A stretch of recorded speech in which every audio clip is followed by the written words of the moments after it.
Hello दोस्तों। आज के इस खास विश्लेषण में हम आस्था, सच्ची भक्ति और ईश्वर की अनदेखी मौजूदगी के इर्द गिर्द बुनी गई एक बहुत ही गहरी और प्रतीकात्मक कहानी पर चर्चा करने वाले हैं। ये एक ऐसी कहानी है जो हमें सोचने पर मजबूर कर देती है कि क्या भगवान सच में हमेशा हमारे आसपास होते हैं। तो चलिए बिना किसी देरी के इस दिलचस्प सफर की शुरुआत करते हैं।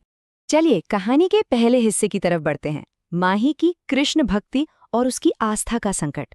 देखते हैं कि आखिर शुरुआत में ऐसा क्या हुआ जिसने एक बहुत बड़ी उलझन को जन्म दे दिया। तो हमारी इस कहानी की जो मेन कैरेक्टर है माही, वो सच में बेहद खूबसूरत है। एकदम शांत और प्यारी सी लड़की। जो माही हमेशा श्री कृष्ण की भक्ति में लीन रहने की वजह से एक अलग ही चमक से भरी रहती थी, वो आज अपनी छत पर चुपचाप बैठी है, बस एक टक चांद को देखे जा रही है। उसकी वो हमेशा वाली चमक आज कहीं गायब है और उसकी जगह एक बहुत ही गहरी उदासी ने ले ली है।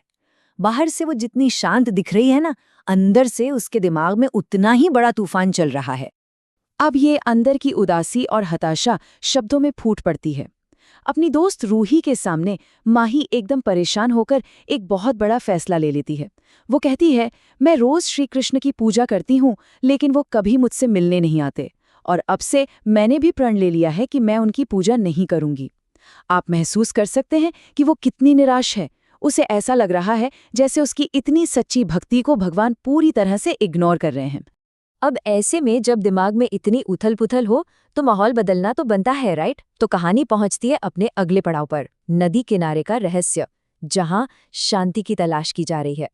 छत की उस उदासी भरी जगह से निकालकर रूही अपनी इस खूबसूरत दोस्त माही को एक शांत नदी के किनारे ले जाती है। आइडिया ये था कि खुले आसमान और बहते पानी को देखकर शायद माही को थोड़ी सी मेंटल पीस मिल जाए। लेकिन जैसा कि अक्सर हमारी जिंदगी में होता है, जहां हम सबसे ज्यादा शांति की उम्मीद करते हैं, वही कुछ बेहद अप्रत्याशित हमारा इंतजार कर रहा होता है। और शांति की वो तलाश अचानक एक बहुत ही अजीब सी घटना से टूट जाती है। और यहीं से शुरू होता है एक अनसुलझा रहस्य, मछली का बार बार आना। चलिए समझते हैं कि आखिर वहां हुआ क्या। आप जरा इमेजिन कीजिए, पानी से अचानक एक मछली छलांग लगाकर बाहर किनारे पर आ जाती है। माही तुरंत उसे बचाती है और वापस पानी में डाल देती है। लेकिन इसके बाद जो होता है वो एकदम अजीब है। वो मछली जानबूझकर फिर से बाहर कूद जाती है। माही उसे फिर अंदर डालती है और जब मछली अपनी जिद नहीं छोड़ती तो माही परेशान होकर उसे डांटने लगती है कि क्या भाई, तुझे अपनी जान प्यारी नहीं है जो बार बार बाहर आ रही है? और यही वो सवाल है जो इस वक्त माही के मन में भी घूम रहा है। कोई भी जीव बार बार जानबूझकर अपनी जान ऐसे खतरे में क्यों डालेगा? मछली ऐसा क्यों कर रही थी? क्या ये सिर्फ एक रैंडम इत्तेफाक है या फिर इसके पीछे कोई गहरा मतलब छिपा है? ये मिस्ट्री तब और गहरी हो जाती है जब माही हार मान लेती है। वो अपनी दोस्त रूही से कहती है कि अब तू ही इस मछली को संभाल। लेकिन जैसे ही रूही पास आती है, वो मछली अपने आप बिना किसी मदद के पानी में वापस चली जाती है। अब बिना कुछ किए ही मछली का ऐसे लौट जाना माही के मन में एक गहरा अपराधबोध पैदा कर देता है। उसे लगने लगता है कि शायद उसी के अंदर कोई कमी है या उसी से कोई गलती हुई है।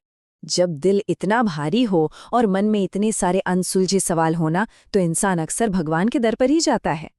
अब हम कहानी के सबसे जरूरी हिस्से की तरफ बढ़ते हैं, मंदिर में बाबा का ज्ञान, जहां ये सारी पहेलियां सुलझने वाली हैं। मंदिर पहुंचकर माही बहुत परेशान और भावुक है। वो वहां बैठे पुजारी बाबा के पास जाती है और अपना पूरा दर्द उनके सामने रख देती है। भगवान की पूजा न करने के अपने उस प्रण से लेकर वो नदी किनारे वाली अजीबोगरीब मछली की घटना तक, वो हर एक बात बाबा को बता देती है। और यहीं पर आता है कहानी का सबसे बड़ा ट्विस्ट, जहां दो बिल्कुल अलग नजरिए सामने आते हैं। एक तरफ माही थी, जिसे लग रहा था कि वो बस एक पागल मछली थी जो बेवजह अपनी जान जोखिम में डाल रही थी। लेकिन दूसरी तरफ बाबा ने जो सच बताया वो हैरान करने वाला था। बाबा ने साफ किया कि वो कोई साधारण मछली नहीं थी, बल्कि स्वयं श्री कृष्ण थे, जो बस अपनी इस खूबसूरत और प्यारी सी भक्त के साथ खेल रहे थे। इस एक बात ने पूरी घटना का मतलब ही पलट कर रख दिया। बाबा समझाते हैं कि भगवान हर रोज अपने भक्तों से मिलने आते हैं, बस वे अपना असली रूप नहीं दिखाते। उनकी ये शब्द कि तुम्हारे कृष्ण भी तुम्हारे साथ हैं, ये साबित करते हैं कि असल में कोई भी व्यक्ति कभी अकेला नहीं होता। ईश्वरीय शक्ति हमेशा हमारे आसपास किसी न किसी रूप में मौजूद रहती है, बस हमें उसे पहचानने वाली नज़र चाहिए। इस बात को और गहराई से समझाने के लिए बाबा महान भक्त प्रहलाद का एक बहुत ही स्ट्रॉन्ग उदाहरण देते हैं। हिंदू पौराणिक कथाओं में प्रहलाद की अटूट आस्था को सच्ची भक्ति का सबसे बड़ा पैमाना माना जाता है ना, जिसने ये साबित कर दिया था कि ईश्वर सर्वव्यापी हैं और हर पल हर परिस्थिति में अपने भक्तों की रक्षा करते हैं। बाबा माही से कहते हैं कि वो भी प्रहलाद की तरह ही उस ईश्वरीय उपस्थिति को महसूस करे।